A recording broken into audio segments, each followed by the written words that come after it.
a day of celebration, pride, and appreciation. To begin the beautiful ceremony with the name of Allah, the most gracious, the most merciful, I would like to invite Mr. Adnan Shamsur Rahman from class 7 to recite a few verses of Holy Quran. So please welcome him. أعوذ بالله من الشيطان الرجيم بسم الله الرحمن الرحيم الرحمن علم القرآن خلق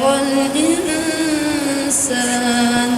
علمه البيان الشمس والقمر بحسبان والنجم والشجر يسجدان والسماء رفعها ووضع الميزان ألا تطغوا في الميزان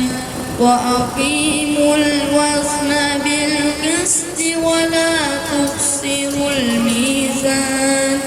والأرض وضعها للأنام فيها فاكهة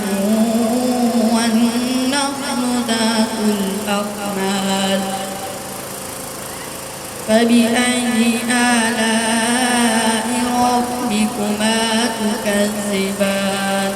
خلق الإنسان من صلصال كالفخار وخلق الجان من مارج من نار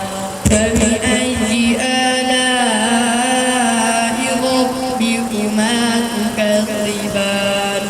رب المشرقين ورب المغربين فبأي آلاء ربكما تكذبان مرج البحرين يلتقيان